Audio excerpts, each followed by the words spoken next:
Interesting লিখে রাখুন দুর্বাসা মুনি, কর্ণের জন্ম। এবারে আছে কৃষ্ণ রূপে নারায়ণের জন্ম, বলরাম রূপে জন্ম নিলেন অনন্ত দেব, লক্ষ্মীর অংশে জন্ম নিলেন রুক্মিণী, আগে সমুদ্র মন্থন করে এরা সব এসে গেছেন। কুন্তী রূপে জন্ম নিলেন সিদ্ধি, মাদ্রী রূপে জন্ম নিলেন ধৃতি, আর মতি জন্ম নিলেন গান্ধারী হিসেবে, গান্ধারীর রূপে। এখন এবার দেখুন ওই যে বংশচরিত্র কিভাবে যাচ্ছে। মরিচির থেকে কশ্যপের জন্ম হলো, কশ্যপের থেকে সূর্যের জন্ম হলো, সূর্যের থেকে যমের জন্ম হলো, আর যমুনা আর মনুও সূর্যের থেকেই জন্ম নিলেন, এই সূর্য বংশ। আর ভারতবর্ষে দুটো রাজবংশ ছিল প্রকৃতপক্ষে গুরুত্বপূর্ণ, একটা হচ্ছে সূর্য বংশ আর একটা হচ্ছে চন্দ্রবংশ। আচ্ছা, এবং জিনিওলজি বংশানুচরিত এনশিয়েন্ট ইন্ডিয়ান হিস্ট্রিতে যা আছে সেটাও এটাকেই সমর্থন করে। আচ্ছা, তারপরে মনুর অনেকগুলো ছেলে ছিল, তাদের নাম ধাম বলা আছে এখানে। মনুর একটি মেয়েও ছিল, তাকে মেরে ফেলেনি। মনুর মেয়ের নাম ইলা, ইলার পুত্র পুরুরবা, যাকে নিয়ে কালিদাস নাটক লিখেছেন, পুরুরবা এবং উর্বশীর প্রেম গাথা। তাহলে মর্তের রাজা স্বর্গের অপ্সরা, পুরুরবার জন্ম হলো ইলার কাছে। পুরুরবার ছেলেদের আবার নাম হলো, তারপরে একজন ছেলে হলো আয়ু, ঠিক আছে। আয়ুর পুত্র নহুষ, এর কথা মনুসংহিতায় আছে, তিনি খুব ভালো রাজা ছিলেন। নহুষের পুত্র যজাতি, দুটোই অন্তঃ জ, তিনিও খুব ভালো রাজা ছিলেন। যজাতির চরিত্র, দেবতারা বৃহস্পতির কাছে গেলেন এবং বললেন আপনি আমাদের কাজে কর্মে ঋত্বিক পুরোহিত হয়ে থাকবেন। তখন অসুরদের আর যাওয়ার জায়গা পাচ্ছে না, অসুরেরা তখন করলো কি, শুক্রাচার্যের কাছে গেল, গিয়ে বলল আমার পুরোহিত হবেন। তারপরে কচ বলে একজন জন্মালেন ওই বংশে, তিনি সঞ্জীবনী বিদ্যা লাভের জন্য শুক্র কাছে গেলেন, শুক্রাচার্যের কাছে। কেন গেলেন? কারণ অসুররা করছিল কি, কচকে মেরে ফেলছিল, একবার মেরে ফেললো, তারপরে বর লাভ করে তাকে বাঁচিয়ে তুললেন, আবার মেরে ফেললো, তখন আবার বাঁচিয়ে তুললো, 3বার মেরে ফেললো। তখন কি করবে? ওই শুক্রাচার্য সঞ্জীবনী বিদ্যা জানতেন, সুতরাং কচ তখন ঠিক করলো এবার বারবারে অসুরেরা এসে আমাকে হত্যা করবে, নিধন করবে, আর আমি বারবার কারো বরে বেঁচে উঠবো, এরকম করবো না, আমি সঞ্জীবনী বিদ্যা নিয়ে আসবো। সেই সময় শুক্রাচার্যের কন্যা দেবযানী, তার সঙ্গে সাক্ষাৎ হলো। কচ এবং দেবযানীকে নিয়ে কবি রবীন্দ্রনাথের একটি নাট্যকাব্য আছে, কচ ও দেবযানী।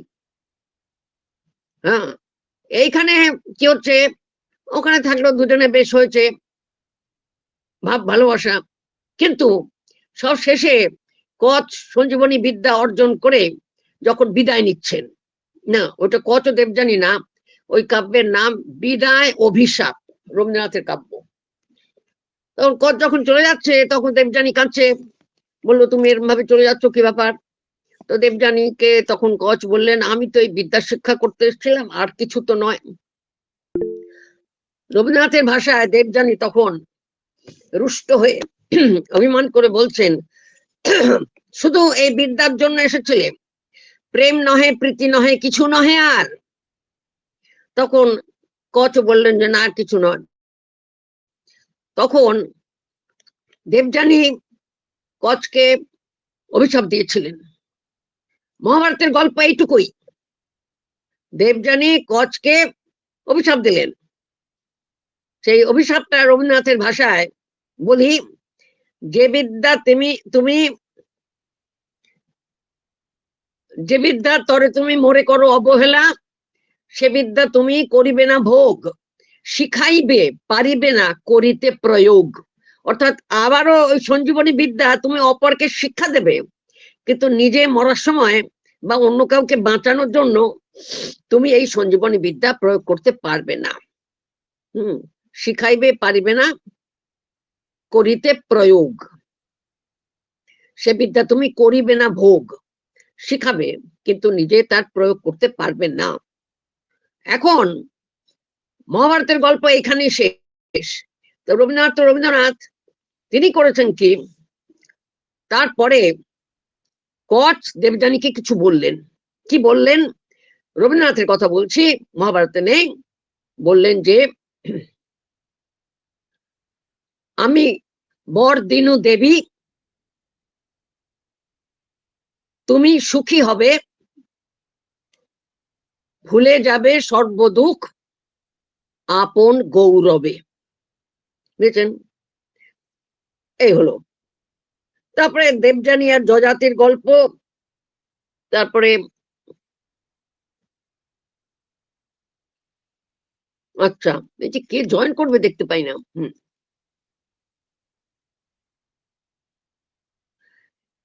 এই যজাতি তারপরে দেবযানীরই ভগিনী শর্মিষ্ঠাকে বিবাহ করেন।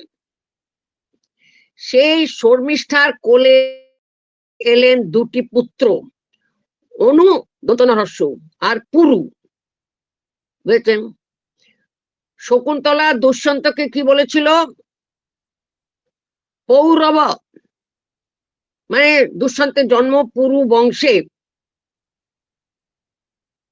পৌরব রক্ষ আত্মানম, নিজেকে সংযত করুন। এই গল্পের অনেকটা গিয়ে পুরু জরা প্রাপ্ত হলেন, বৃদ্ধ হলেন। পুরু আবার যৌবন লাভ করলেন। তারপরে পুরুকে রাজ্যে অভিষেক করা হলো, আর যজাতি নির্বেদ নিয়ে চলে গেলেন। এরপরে যজাতি তপস্যা করলেন। এই করতে করতে পুরুর পুরো বংশের বিবরণ আছে। তারপরে দুষ্যন্তের কথা এলো। সেই পুরু বংশে পয়রহস্য দুষ্যন্তের জন্ম হলো। সবাই খুব ভালোভাবে আছে। তারপরে দুষ্যন্ত গল্প জানা, বনযাত্রা করলেন, মৃগয়া করলেন, কন্যমুনির আশ্রমে প্রবেশ করলেন, দুষ্যন্ত শকুন্তলার দেখা হলো। তারপরে ওকে গান্ধর্ব মতে বিবাহ করলেন। তারপরে শকুন্তলার পুত্র জন্ম নিল, আর উনি তো ফিরে গেছেন। শকুন্তলার পুত্রের নাম হলো সর্বদমন আশ্রমে। তারপরে শকুন্তলা দুষ্যন্তের কাছে এলেন।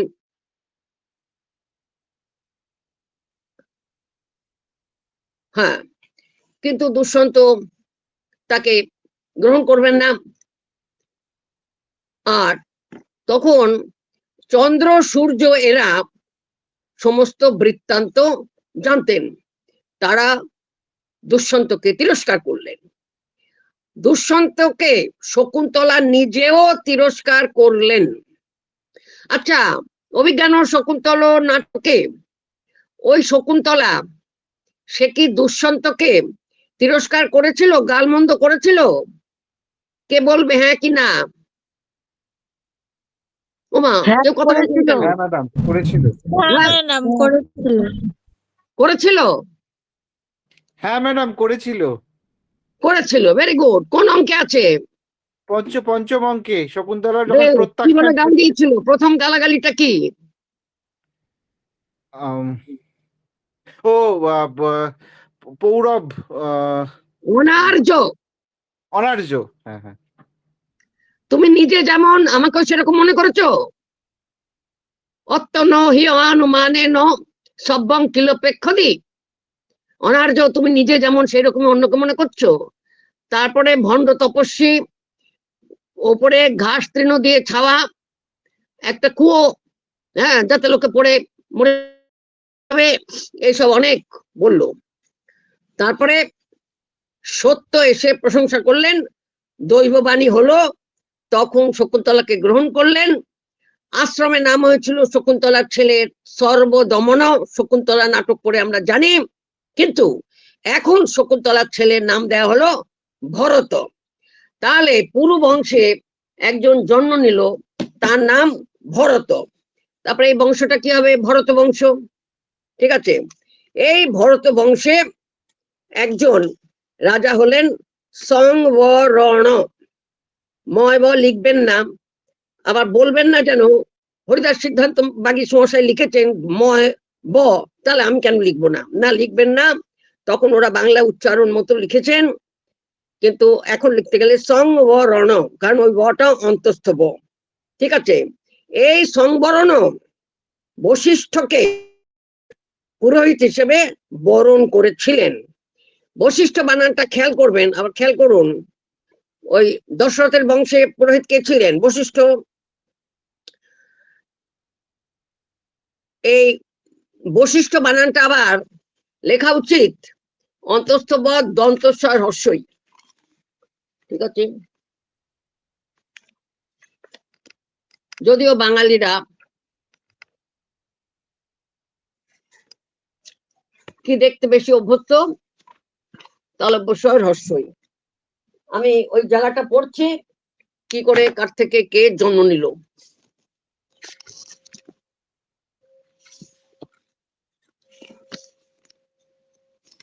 আর কর্ণের যে কবচ কুণ্ডল ছিল সেইটা কোথায় পেয়েছিল?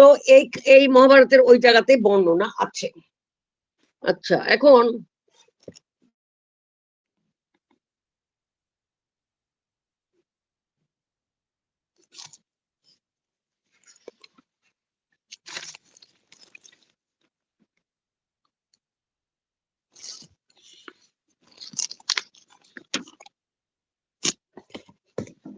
দাঁড়ান, একটু খুঁজতে হবে আমাকে। হ্যাঁ, 738, 738, দেখো মার্কার দিয়েই রেখেছি।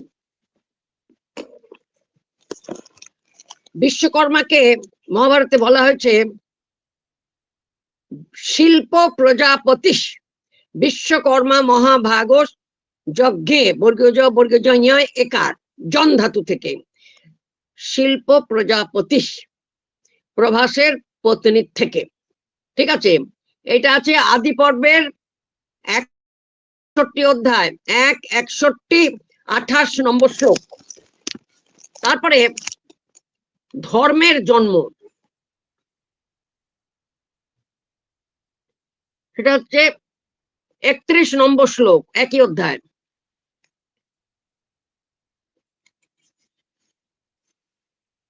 ব্রহ্মার বক্ষের দক্ষিণ ভাগ থেকে ভেদ করে নররূপে নির্গত হলেন ভগবান ধর্ম, যা সমস্ত লোকের জন্য সুখাবহ। সমস্ত লোকের একমাত্র সুখের কারণ ভগবান ধর্ম মনুষ্য আকৃতি ধারণ করে ব্রহ্মার বক্ষের দক্ষিণ ভাগ বিদারণ করে নির্গত হয়েছিলেন। এটা হলো 31 নম্বর শ্লোক।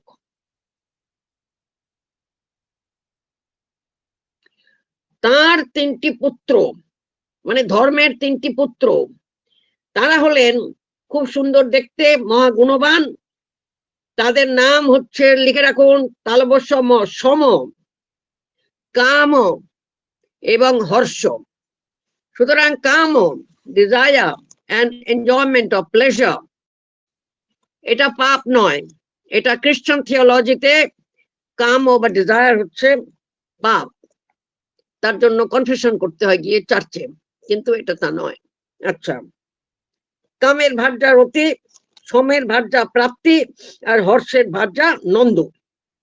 যাই হোক, এদের উপর নির্ভর করেই বুঝতে পারছেন সমস্ত মনুষ্য লোক জীবন ধারণ করে।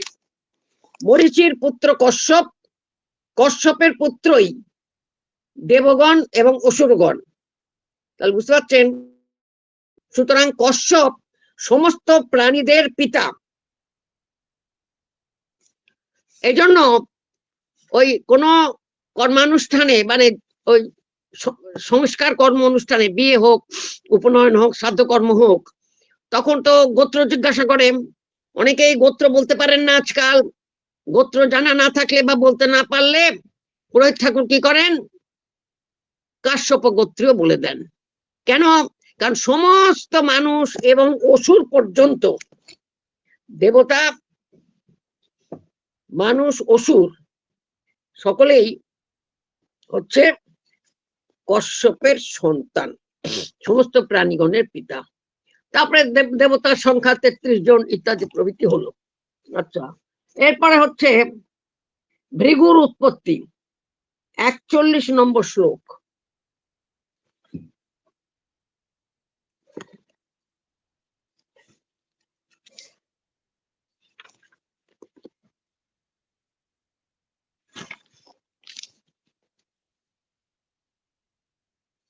আবার ভগবান ভৃগুও ব্রহ্মার হৃদয় ভেদ করেই নির্গত হয়েছিলেন। কাজে বুঝতে পারছেন, ভৃগু ধর্মসংহিতা বলছে, ধর্মশাস্ত্র বলছেন। তাহলে ব্রহ্মার বক্ষ ভেদ করে, হৃদয় বিদারণ করে কে কে আত্মপ্রকাশ করলেন? এক ধর্ম আর এক ভৃগু।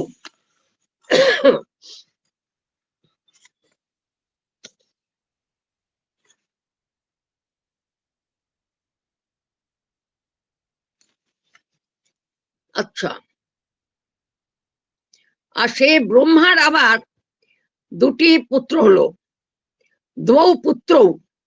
তারা হচ্ছে যাদেরকে এই লোকে ধাতা এবং বিধাতা বলা হয়, এবং তারা মনুর সঙ্গেই অবস্থান করতেন। আচ্ছা, এরপরে হলো ভৃগুর উৎপত্তি, ধাতা বিধাতা। এরপরে একটা আছে অধর্মের উৎপত্তি, এটা বলে শেষ করব, খুব মজার। আচ্ছা, অধর্মের কেন, কি করে উৎপত্তি হলো? ওই 61 অধ্যায়, 61, 53 নম্বর শ্লোক। মনু প্রমুখ আদি পুরুষেরা, মনু হচ্ছেন কি আদি পুরুষ, যখন পরস্পর পরস্পরের অন্ন ভোজন করছিলেন, ঠিক আছে, মানে এও একটু খেয়ে ফেলছিল, এক পাত থেকে সবাই খাচ্ছে, কিংবা পাশে বন্ধু বসে আছে তার পাত থেকে তুলে নিয়ে খাচ্ছে, এরকম আজকাল নেমন্তন্ন বাড়িতে বন্ধু বান্ধবরা করে।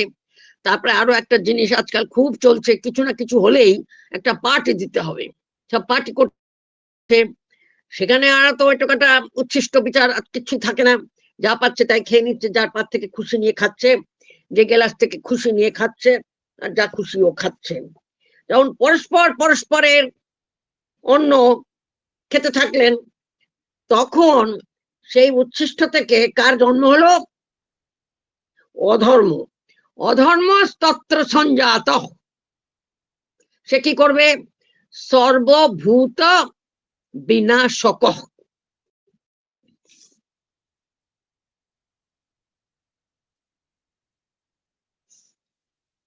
এটা হলো 53 নম্বর শ্লোক। সুতরাং বুঝতে পারছেন, এই যে সব জিভে হাত দিয়ে কি করছে? বইয়ের পাতা উল্টাচ্ছে, টাকা গুনছে, দেখে হচ্ছে অধর্ম হচ্ছে। এটা করে বইয়ের পাতা খুললে কি হবে? ওইখানে যা যা জীবাণু আছে, আর বইটাও নোংরা হয়ে গেল, সেই জায়গাটা, পাতাটা আবার কেউ হাত দিলে এর যা যা রোগ জীবাণু আছে, সূক্ষ্ম দেখতে পাওয়া যায় না চোখে, সেটা তার হয়ে যাবে। এবারে শুধু অধর্ম নয়, নারায়ণের জন্মটা বলে দিই। কৃষ্ণ যস্তু নারায়ণ নাম 162 অধ্যায়, 152 শ্লোক। নারায়ণ নামে যিনি সনাতন এবং দেবগণেরও দেবতা, যস্তু নারায়ণ নাম দেব দেব সনাতন তস্য অংশ মানুষেষু আসিত। তারই অংশরূপে মনুষ্য লোকে ছিলেন বাসুদেব প্রতাপবান। বাসুদেব জন্মালেন, সে কে? কৃষ্ণ,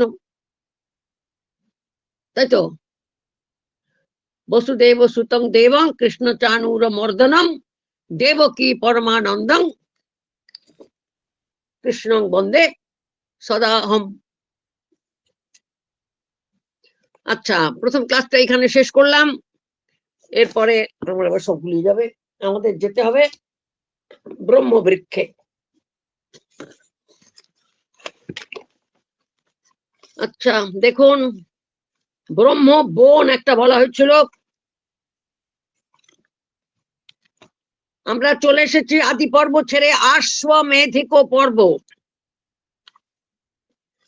তার 31 অধ্যায়।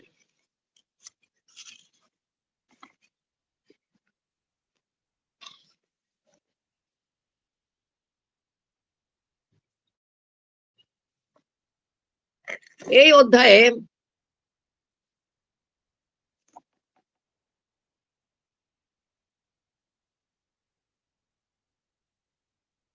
ধর্ম বৃক্ষ আছে কথা, এবং ব্রহ্মবন আর ব্রহ্মবৃক্ষ।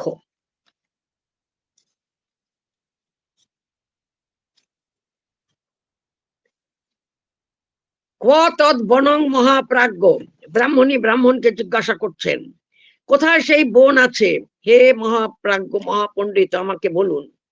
কে বৃক্ষা, কি বা সেই গাছগুলো, সরিতশ্চকা, কি নদী সেখানে আছে, কি কি পর্বত আছে সেখানে, কি অন্ত পর্বতাশ্চৈব, কিয়ত্যধ্বনি তদ্বনম, কিয়তি অধ্বনি মানে কত দূর পথে, তদ বনম। ব্রাহ্মণ বললেন তদ ভিন্ন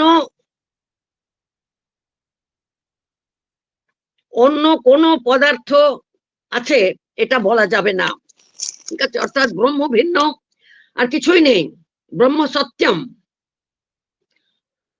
এটা বলা যাবে না। এই অংশের টিকা খুব লম্বা, নীলকণ্ঠের টিকা এবং ভারত কৌমুদী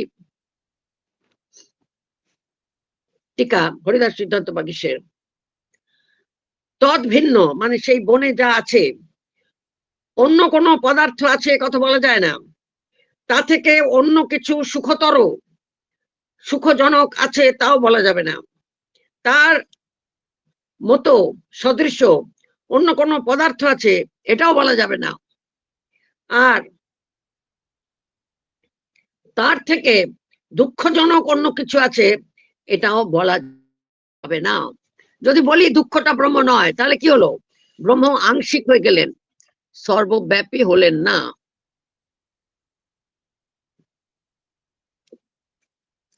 আচ্ছা আচ্ছা, তার থেকে ছোট কিছু নেই হ্রস্ব, তার থেকে বৃহৎ কিছু নেই, তার থেকে দীর্ঘ কিছু নেই, তার থেকে সূক্ষ্ম কিছু নেই, সূক্ষ্মতর, আর তার সমান অন্য কোনো সুখ নেই। নাস্তি অন্যত তৎসমং সুখম, নাস্তি তস্মাৎ সূক্ষ্মতরং, নাস্তি তস্মাৎ হ্রস্বতরং, ন ততঃ অস্তি মহত্তরম, তার থেকে মহৎ বড় বৃহত্তর কিছু নেই। এটা আমরা শ্বেতা 17 উপনিষদ মনে করতে পারি। অর্ণরাণীয়ান মহত মহিয়ান আত্মা অস্য জন্তু নিহিত গুহায়াম। আচ্ছা, তাহলে এখন কৃষ্ণং বন্দে জগৎ গুরুম করে এগোই। সেখানে প্রবেশ করে কেউ শোক করে না, কেউ আবার সকলেই আনন্দ করে, কিন্তু আনন্দ করে না, বলে শোক করে না, তাহলে আনন্দ করবে না। তাহলে সুখ দুঃখ শোক আনন্দ সবেরই ওপারে তিনি। ঠিক আছে,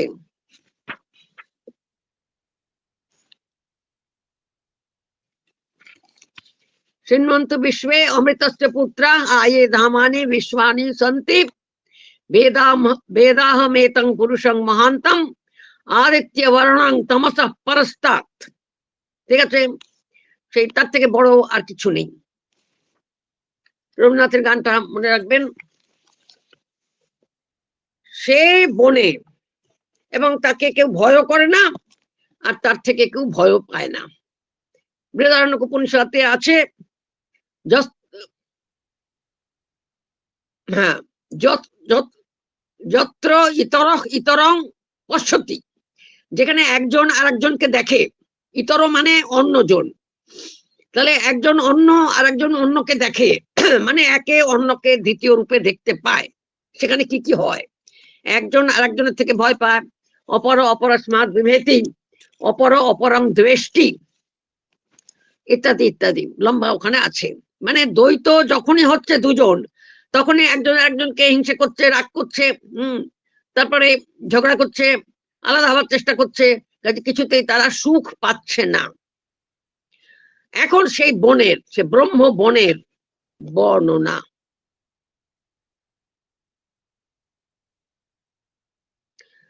যে ব্রহ্মবন কাম ক্রোধ বিরোধকম, শোক হর্ষ হিমাতপম,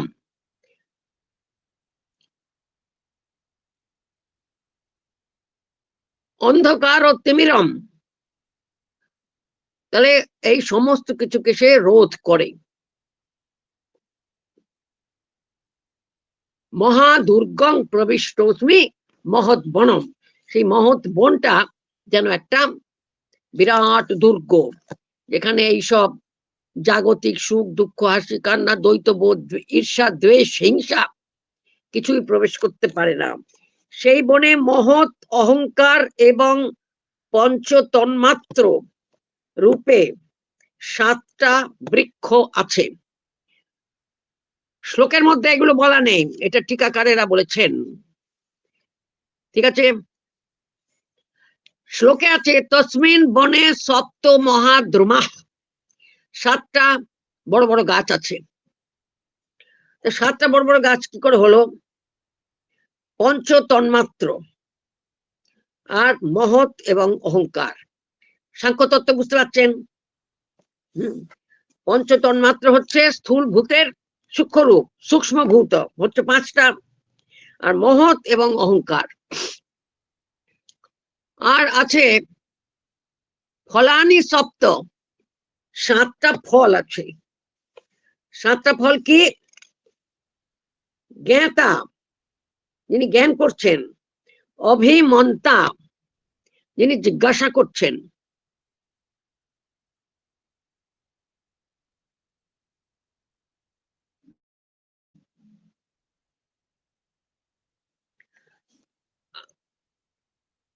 আর ঘ্রাতা, যিনি ঘ্রাণ করছেন,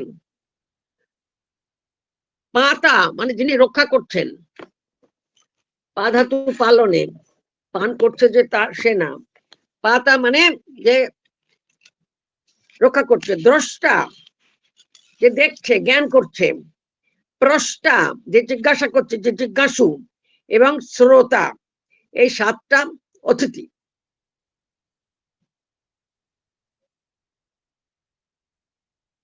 আর 7টা ফল কি লিখুন? জ্ঞান, অভিমান, জ্ঞান, অভিমান এবং পঞ্চ মহাভূত, পৃথিবী জল তেজ বায়ু আকাশ। তাহলে পঞ্চ তন্মাত্র হচ্ছে এটা মহাবৃক্ষ। মহৎ এবং অহংকার, মহৎ হচ্ছে প্রকৃতি, মহৎ এবং অহংকার এটা হচ্ছে আরো 2টো বৃক্ষ। তার 7টা গাছ হলো, 7টা ফল হচ্ছে জ্ঞান, অভিমান এবং পঞ্চ মহাভূত।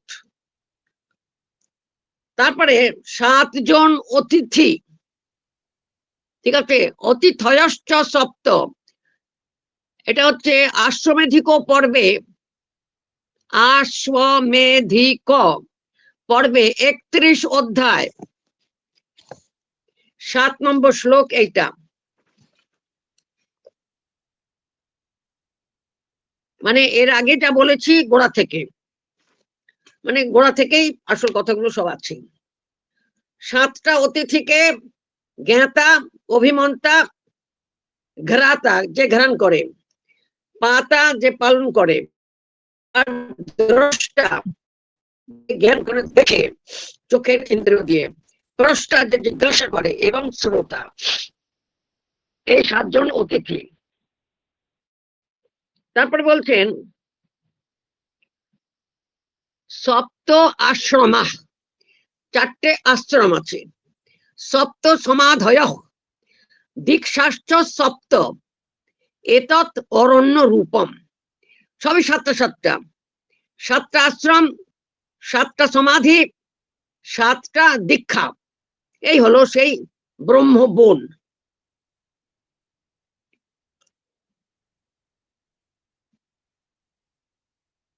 সাতজন অতিথিকে বন,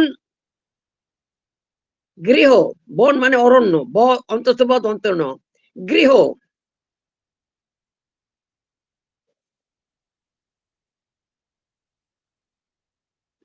এবং গন্ধ প্রভৃতি দ্রব্য গ্রহণের 5টি স্থান, মানে ইন্দ্রিয় যাকে গ্রহণ করে সেইগুলো, সেই দ্রব্য। তাহলে 5টা ইন্দ্রিয় 5টা বস্তু গ্রহণ করে, রূপ রস শব্দ গন্ধ স্পর্শ, তার সঙ্গে কি আছে? গৃহ আর বন, এর 7টা আশ্রম। এরকমই 7 রকমের ভোগ ও নিয়ম এবং 7 রকমের ভোগ ও প্রবৃত্তি আছে।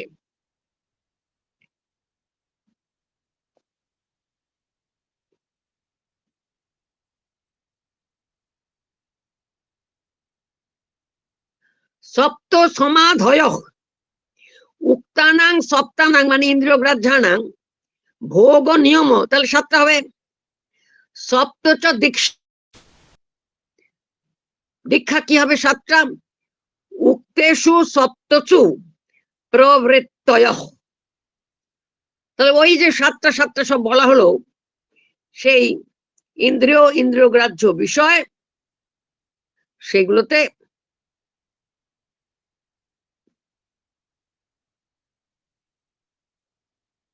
প্রবৃত্তি। এবং সর্বম অরণ্য রূপং ভ্রমেণ প্রতিভাতি, কিন্তু এই সব যে বলা হলো এগুলো অধ্যাস মাত্র, সুপার ইম্পোজিশন, ভ্রম মাত্র, শুধু প্রতিভাস মাত্র। এরপর একটা ধাঁধা হলো পঞ্চ, বলছেন পঞ্চ বর্ণানি দিব্যানি পুষ্পানি ফলানি চ, পঞ্চবর্ণানি দিব্যানি পুষ্পানি চ ফলানি চ, 5 রঙা দিব্য পুষ্প আছে আর 5 রঙা দিব্য ফল আছে। সৃজন্ত পাদপাস্তত্র, এগুলো আসছে কোত্থেকে? ওইখানে যে গাছগুলো আছে সেই গাছে এই 5 রঙা ফলও হয় আর 5 রঙা ফুলও হয়। আর তত্র ব্যাপ্য তিষ্ঠতি তৎবনম, সমস্ত বৃক্ষ সেখানে রয়েছে। ঠিক আছে। পঞ্চবর্ণা শ্বেত পীত প্রভৃতি, স্বরূপানি যেষাং তানি, যাদের স্বরূপ হচ্ছে রক্তপীত প্রভৃতি, শ্বেত পীত রক্ত ইত্যাদি 5টি বর্ণ, তাদের স্বরূপ যেষাং তানি দিব্যানি উত্তমানি পুষ্পানি কুসুমানি শব্দাদীনি তন্মাত্রানি চ, তাহলে শব্দ প্রভৃতি তন্মাত্রগুলো কি হবে? তন্মাত্র 5টা, তাই তো? তাহলে তন্মাত্র যে 5টা সেটাই বলছেন যে পঞ্চবর্ণানি দিব্যানি কুসুমানি, আর ফলও 5টা, কি হবে? আম্র প্রভৃতি 5 রকমের ফল ভেবে নিন, আম লিচু কলা ইত্যাদি। আসলে হচ্ছে আনন্দ প্রভৃতি। সৃজন্ত উৎপাদয়ন্ত মানে সৃজন্তি পাদপাহ বৃক্ষাঃ অহংকারাশ্চ, হ্যাঁ, ব্যক্তি বেদাত বহুবচনম তদ বনং ব্যাপ্য তত্র তিষ্ঠতি।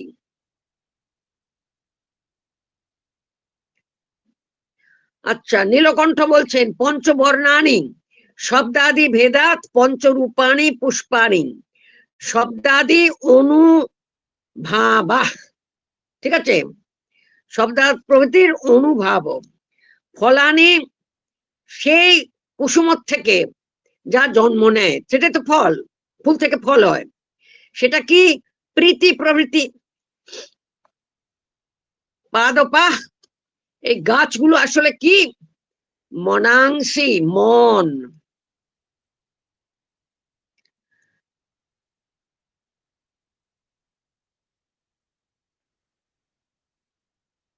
জীব ভেদাত বৃত্তি ভেদাত বা বহুবচনম। যেহেতু জীব, জীবাত্মা অনেক, মন অনেক, তাই এখানে পাদপাস তত্র সৃজন্তী, কে সৃষ্টি করে এগুলো? মনাংশী, এটা বললেন।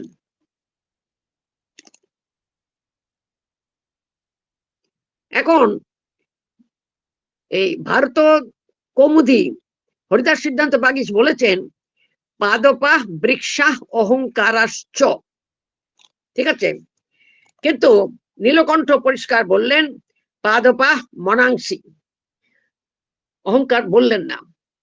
সুবর্ণানি, এখানে আছে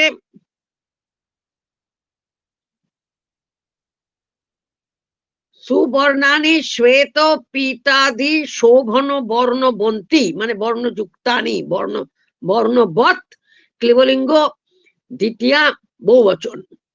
আর বিবর্ণানি সুখ দুঃখ ভয় হেতুত্বাৎ দ্বিরূপাণি।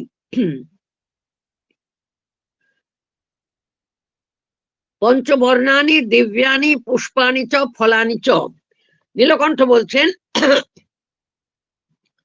দ্বিবর্ণানি সুবর্ণানি, সুখ দুঃখ ভয় হেতু, এই জন্য দ্বিরূপ। তার মানে পরের অংশটা, শ্লোকটা, এই যে আছে পঞ্চবর্ণানি দিব্যানি, এ পড়েছেন ভারত ভাবদীপ নীলকণ্ঠ, পড়েছেন সুবর্ণানি দ্বিবর্ণানি পুষ্পানি চ ফলানি চ।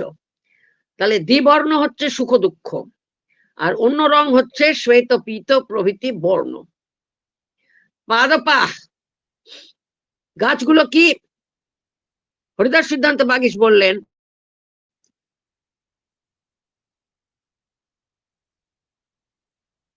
পাদপাহ বৃক্ষাহ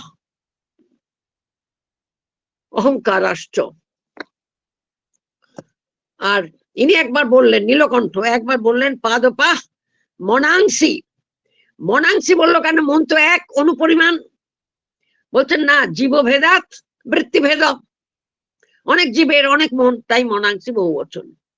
নীলকণ্ঠ আরো একটা বলছেন পাদপ শব্দের অর্থ। পাদপ কি? চক্ষু প্রভৃতি ইন্দ্রিয়, ইন্দ্রিয়েষু অপি এতৎতুল্যম। তাহলে পাদপ বলতে যারা ওই রূপ রস গন্ধ স্পর্শ গ্রহণ করছে, সেই ইন্দ্রিয় গুলোকেও বোঝাতে পারে, কারণ মনের দ্বারা উদ্বোধিত হয়ে ইন্দ্রিয়গুলো বস্তু গ্রহণ করে, জ্ঞান করে। পরের শ্লোকে আছে সুবর্ণানি দ্বিবর্ণানি পুষ্পানি চ ফলানি চ সৃজন্ত পাদপাস্তত্র ব্যাপ্তিষ্ঠতি তদ্বনম। প্রায় একই রকমের, সুন্দর বর্ণযুক্ত এবং দুই বর্ণ বিশিষ্ট ফল ও ফুল উৎপাদন করে সেই বৃক্ষগুলো, সেই রকম অনেক বৃক্ষ সেই বন ব্যপ্ত করে তিষ্ঠন্তি তদ্বনম। এই দেখুন, এই যে ব্যাপ্তিষ্ঠন্তি তদ্বনম, এইটা 9 নম্বর শ্লোক থেকে 9, 10 না 8 নম্বর শ্লোক থেকে 8, 9, 10, 11, 12 এই পর্যন্ত আছে বারবার। তারপরে 13 নম্বর শ্লোকও আছে তদ্বনং ব্যাপ্তিষ্ঠত, দুটো আছে বলে এরকম চলছে। এখন বলে যাই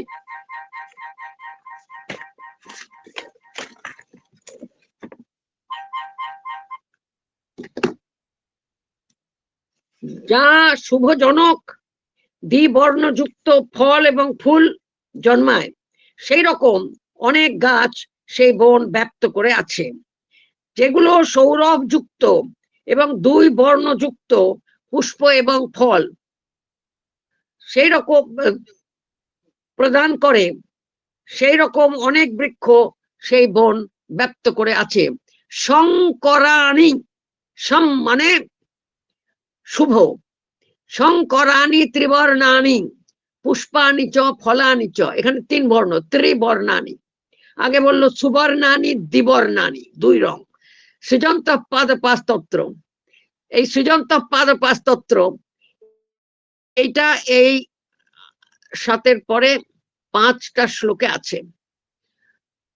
সুরভিনী 2 বর্ণানি, সৌরভ যুক্ত 2 বর্ণ বিশিষ্ট পুষ্প এবং ফল সৃজন্ত প্রদান করে, প্রসব করে অনেক বৃক্ষ সেই বনে আছে। সুরভিনী এক বর্ণানি, 1 বর্ণযুক্ত সুগন্ধ পুষ্প মানে সুগন্ধি পুষ্প এবং ফল সেই বনে অনেক আছে।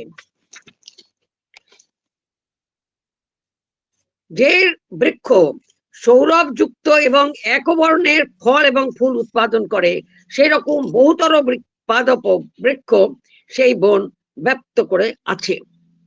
বহুনি অব্যক্ত বর্ণানি পুষ্পানি চ ফলানি চ, অস্পষ্ট বর্ণ বহুতর পুষ্প এবং ফলের 2টি বিশাল বৃক্ষ, বিসৃজন্ত মহাবৃক্ষ দিবচন, 2টি বৃক্ষ সেই বন ব্যপ্ত করে আছে। এই 2টি বন কে?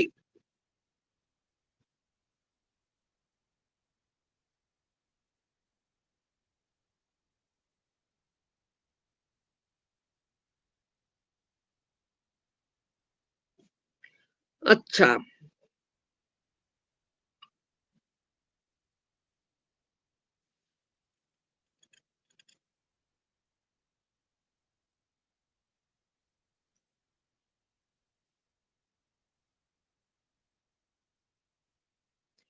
আচ্ছা,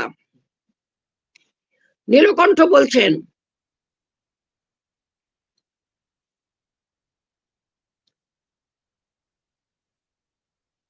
সাত প্রকারের মোক্ষ আছে। সপ্ত মোক্ষা মুক্তি, মোক্ষ অপি উপচারাত মোক্ষা ইতি বহুত্তম। দীক্ষা যেরকম বলেছে, দীক্ষা মানে মোক্ষ, ঠিক আছে। অর্জুন মিশ্র মনে হচ্ছে এই অর্থটাই করেছেন। হলো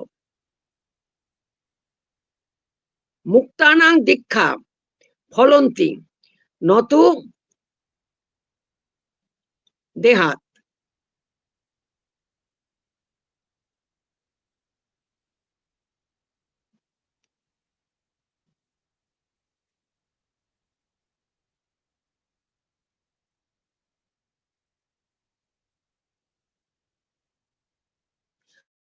বেশ, এবারে পরের শ্লোকটা যাচ্ছি।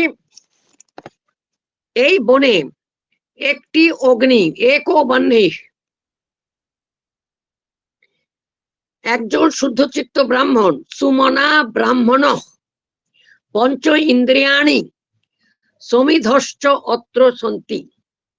শুদ্ধচিত্ত একজন ব্রাহ্মণ আছেন এবং পঞ্চ জ্ঞানেন্দ্রিয় রূপ বহুতর সমেধ আছে যা দিয়ে যজ্ঞ হবে। তা সমেধ এইখানে যে অগ্নি আছে যজ্ঞ করার জন্য, যজ্ঞের কাঠ কি? ইন্দ্রিয় সমূহ। সেগুলো মানে কাঠ যেমন অগ্নিতে পড়ে শেষ হয়ে যাচ্ছে, সমস্ত ইন্দ্রিয় গ্রামের যে জ্ঞান এবং ইন্দ্রিয়ের যে আকাঙ্ক্ষা সেটা যজ্ঞে হবন করা হবে। তেভ্য মোক্ষা সপ্ত ফলন্তি, তার থেকে কি হয়? 7টা মোক্ষ হয়। মানে মোক্ষ তো একটাই, আবার 7টা কিরকম করে হলো? তার থেকে মোক্ষ হয়। সপ্তবিধ দীক্ষা জন্মায়, বহুতর গুণ আছে, ফল আছে এবং ফলভোজী অতিথিরাও অবস্থান করছেন। তেভ্য মোক্ষা সপ্ত ফলন্তি দীক্ষা, ঠিক আছে, দীক্ষা রূপে 7টা, মোক্ষ রূপে 7টা ফল পাওয়া যায়। আর গুনাহ ফলানি অতিতয় ফলাশাহ, গুণগুলো হচ্ছে ফল, আর ফলভোজী অতিথিরাও আছেন।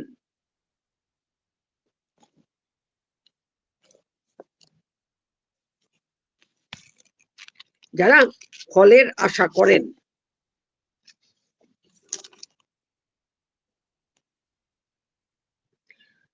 এখন উপনিষদে বলা হয়েছে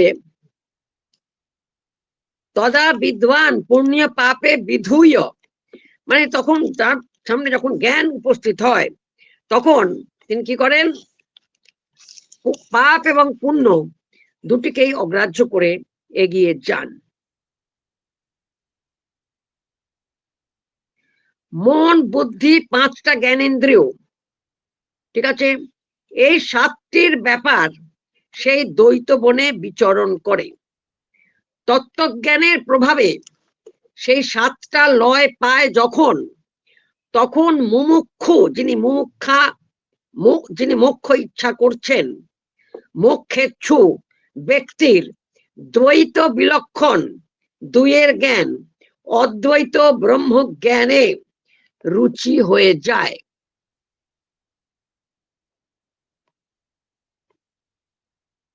আতিথ্যং প্রতিগৃহন্তি তত্র সপ্ত মহর্ষয়, 7 জন মহর্ষি আছেন। তারা কারা? আর অর্চিতেষু প্রলীনেষু তেষু অন্যত রোচতে বনম, যখন দ্বৈত জ্ঞান আছে তখন এখানে আছে প্রজ্ঞা বৃক্ষং মোক্ষ ফলং শান্তি ছায়া সমন্বিতম জ্ঞানাশ্রয়ং তৃপ্তিতোয়ম অন্তঃক্ষেত্রজ্ঞ ভাস্করম। অন্তঃ, হৃদয়ের অন্তরে কি আছে? প্রত্যেগাত্মা, ক্ষেত্র, ক্ষেত্রজ্ঞ, আর ভাস্করম। ক্ষেত্র এবং ক্ষেত্রজ্ঞের কথা ভগবত গীতায় বারবার আছে। আচ্ছা, অর্থ কি হলো? মন, বুদ্ধি, 5টা জ্ঞানেন্দ্রিয়, এই 7টা সপ্ত মহর্ষয় সেই দ্বৈত বনে বিচরণ করছে।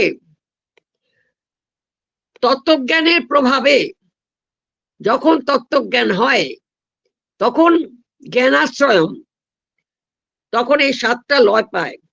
তখন যিনি মোক্ষ আকাঙ্ক্ষা করছেন তিনি দ্বৈত বিলক্ষণ শান্তি লাভ করেন, তৃপ্তি লাভ করেন, এবং অন্তরের অন্তরে প্রত্যেগাত্মাকে জ্ঞান করেন।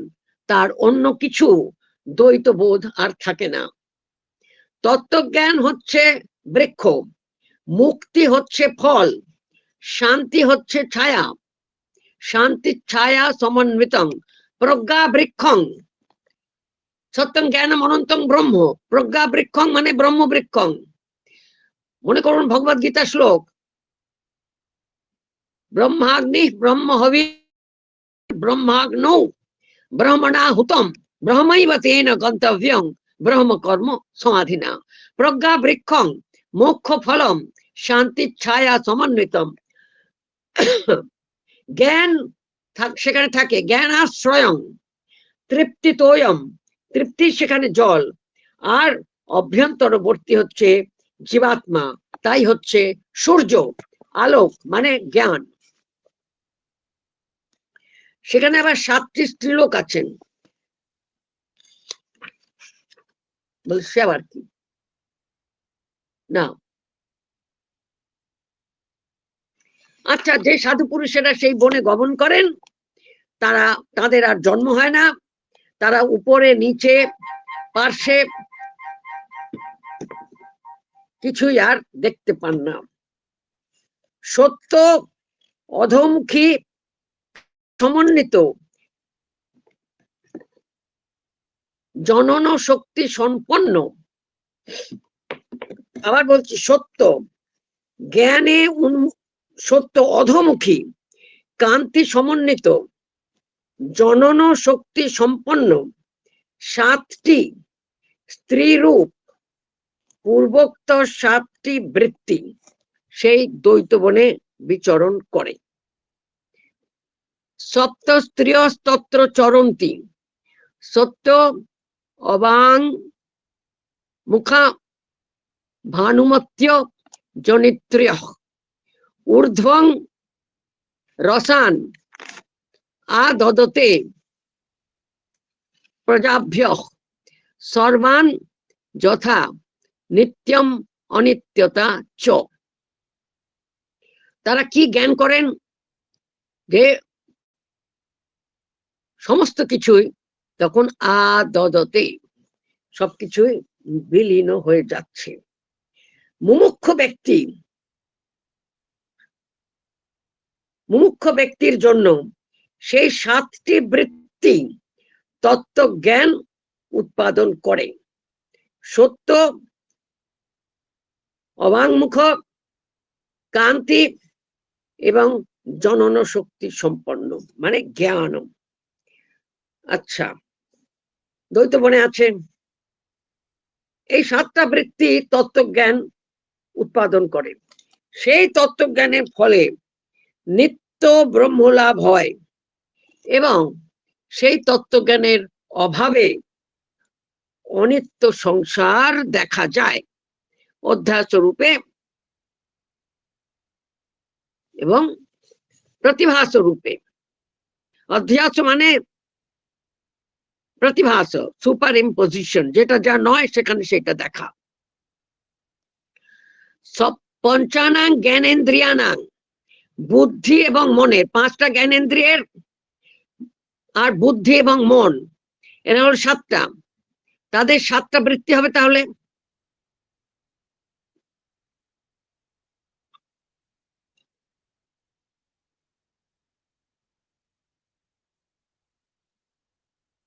তত্র দ্বৈত বনে চরন্তি পুরুষান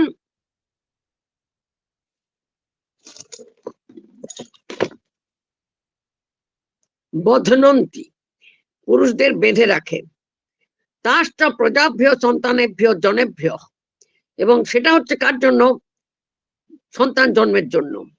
কিন্তু ঊর্ধ্ব অধ সর্বান রসান দুগ্ধানি জ্ঞানানি চ আদদতে গৃহন্তি। জ্ঞান ও অদানে, জ্ঞানাদানে,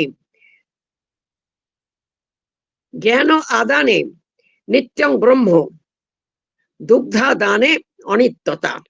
জ্ঞানকে যদি গ্রহণ করা যায়, আদান, জ্ঞানাদানে, অদান নয়, নিত্যং ব্রহ্ম, আর দুগ্ধা দানে মানে ওই ভোগসুখ করতে গেলে কি হবে? অনিত্যতা, এবং অনিত্যতা কি? সংসার, তা সম্পদ্যতে। এরপরে 19 শ্লোকে হচ্ছে জীবন মুক্তের স্বরূপ।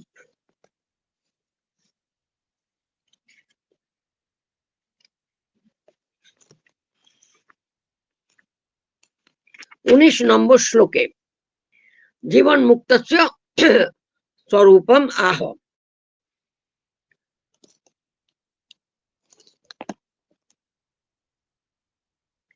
সেই 7টি ইন্দ্রিয় ব্যাপার সম প্রভৃতি গুণের সঙ্গে যুক্ত হয়ে সেই দ্বৈত বনেই প্রতিষ্ঠিত থাকে এবং একবার অন্তর্হিত হয়ে আবার উদিত হয়। যেমন সপ্তঋষি, সিদ্ধ, বশিষ্ঠ প্রমুখ। যশ, কান্তি, মাহাত্ম্য, বল, জয়, সিদ্ধ পুরুষগণ এবং তেজ, এই 7টি জ্যোতি সূর্যের তুল্য এবং সেই জীবন মুক্ত পুরুষের অনুসরণ করে থাকে। তাহলে জীবন মুক্ত পুরুষের কোনো আকাঙ্ক্ষা নেই, তিনি শুধু লোকহিতায় প্রাণ ধারণ করে থাকেন। এটা হলো 20 নম্বর শ্লোক। যশো বর্চ ভগশ্চৌজ বিজয় সিদ্ধ তেজসী, আর এতম এবানুবর্তন্তে সপ্ত জ্যোতিংসি ভাস্করম। সেই দ্বৈত বনে অল্প সংখ্যক ঋষি রূপে ইন্দ্রিয়, পর্বত স্বরূপে গুরু এবং জল স্বরূপে ব্রহ্ম জ্ঞান সমুৎপন্ন হয় এবং জল রূপে প্রবাহ বাহিনী নদী বিস্তারের মতো যোগীর হৃদয়াকাশে, মুমুক্ষ ব্যক্তির হৃদয়াকাশে প্রভাব বাহিনী। কিসের প্রভাব? ব্রহ্ম জ্ঞান থেকে যা জন্ম নিয়েছে সেই প্রভাব নদী রূপে তার অন্তরে সবসময় বৃত্তি গ্রহণ করে, সক্রিয় থাকে। এই বনে অত্যন্ত গুপ্ত যোগ যজ্ঞ, যোগটাকেও যজ্ঞ করে দিচ্ছেন, যোগ ও যজ্ঞ বিস্তারের স্থান হৃদয়াকাশে, মনোযজ্ঞ হবে আর কি। ধ্যান স্রোতরূপ নদী সেখানে মিলিত হচ্ছে, যে বনে কেবল আত্মতৃপ্ত যোগীরা রয়েছেন এবং সাক্ষাৎ ব্রহ্মকে লাভ করেন। স্বাত্মতৃপ্ত যত জানতি সাক্ষাদেব পিতামহ। পিতামহের সঙ্গে দেখা হয়ে গেল।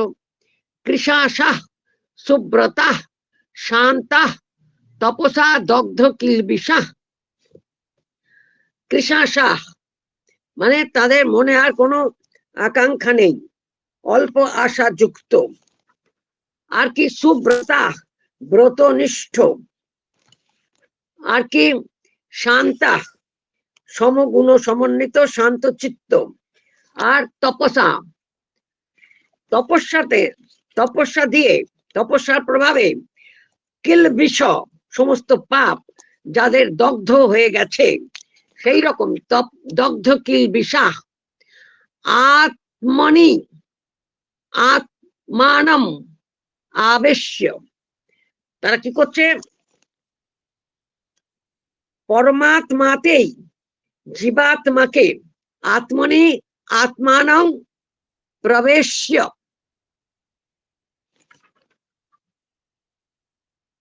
আত্মনি আত্মানম আবেশ্য, আবিশ্য বলেননি, এটা নিযন্ত, আপূর্বক বিষ ধাতু নিচ লোপ। আত্মনি আত্মার মধ্যেই, পরমাত্মার মধ্যেই, আত্মানম জীবাত্মম প্রবেশ্য প্রবেশ করিয়ে দেন। ব্রাহ্মণা তম উপাসতে, এই যোগী ব্রাহ্মণগণ তারই উপাসনা করেন। বিদ্যারূপ বন সমম অপি অত্র সংসন্তি বিদ্যারণ্য বিদো জনা। এই বিদ্যারূপ মানে ব্রহ্ম বিদ্যারূপ অরণ্যকে যারা জ্ঞান করেছেন, বিদ্যারণ্য বিদ জনা। বিদ্যারণ্য একজন অদ্বৈত বেদান্তের সাধক ঋষি, তার অনেক গ্রন্থ আছে। সেখানেই বিদ্যারণ্যের গুণ যারা জানেন, বিদ্যারণ্য রূপ অরণ্যের গুণ যারা জানেন, যারা অভিজ্ঞ, তারা এই বনে সমগুণের উৎপত্তি হয় বলে প্রকাশ করেন, প্রশংসা করেন। সমম অপি অত্র, ওই ব্রহ্মজ্ঞান কার হবে? যখন সম দম উপরতি তিতিক্ষা এই সমস্ত তাদের আছে। শুধু উপনিষদ পড়ে এলেই হবে না।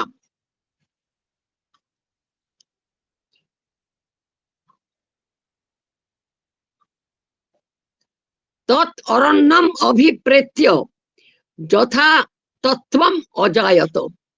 তাহলে কি হয়েছে? সুতরাং এই যোগী, বহু যোগী সেই বনে গিয়ে তত্ত্বের অনুরূপ সিদ্ধ হয়েছেন।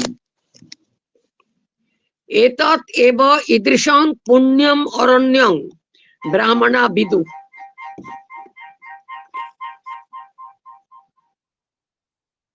য এতৎ বিদুর অমৃতাস্তে ভবন্তি। তাই তো নাথা অয়নায় উপনিষদের গান। আচ্ছা, এতৎ এব ঈদৃশং পুণ্যম অরণ্যম, এই পুণ্য অরণ্য, এই রকমের এই পুণ্য অরণ্যকে কারা জেনেছেন? ব্রাহ্মণা, ব্রহ্ম জিজ্ঞাসুরা, শুধু ব্রাহ্মণ জাতে নয়, ব্রহ্ম জিজ্ঞাসুরা বিদুঃ জেনেছেন বা জানেন। তারপর কি হচ্ছে, সুতরাং বিদিত্বা এবং সেটা জ্ঞান করে চ অনুতিষ্ঠন্তি ক্ষেত্রজ্ঞেন অনুদর্শিনা। ক্ষেত্রজ্ঞ যোগ মার্গ প্রদর্শনকারী, ক্ষেত্রজ্ঞ যোগ্য শিষ্যে অভিজ্ঞ গুরুর উপদেশ শুনে অনুতিষ্ঠন্তি মানে অনুসরণ করেন। কাকে? গুরুর উপদেশে তাকে জ্ঞান করেন এবং অভ্যাস করেন, সেই যোগাভ্যাস করেন, ব্রহ্ম যোগাভ্যাস। এই ব্রহ্ম গীতায় 31 অধ্যায়, আশ্বমেধিক পর্বণি।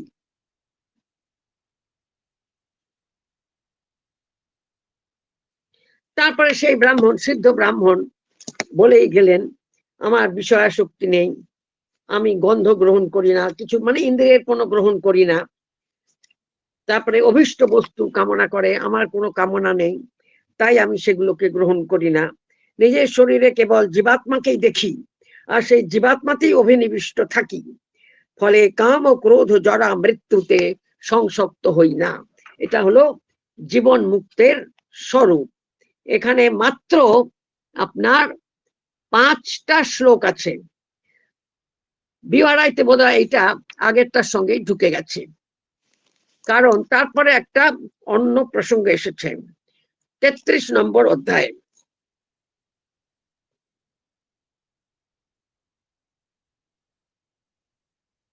একটা গল্প এখানে আরম্ভ হচ্ছে, অত্রাপি উদাহরন্তি ইমাম ইতিহাসং পুরাতনম।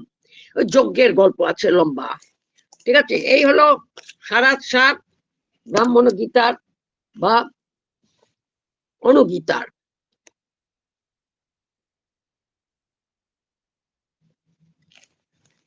আজকে এখানেই শেষ করলাম। এরপরে অনেকটা একবিজ্ঞানের, সর্ববিজ্ঞানের ছান্দোগ্য উপনিষদের কথা বলেছেন, ওই ধরনের সেইটা দিয়ে আগামী দিনে আমি এই অনুগীতা পর্ব শেষ করব।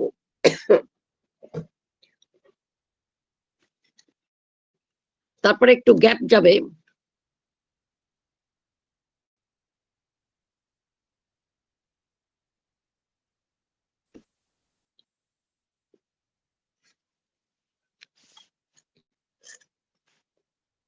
ধন্যবাদ।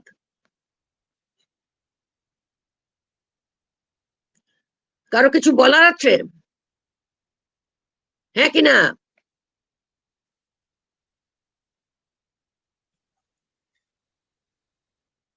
একটাই বলার নাকি? শ্লোকগুলো একটু পেলে ভালো হয়।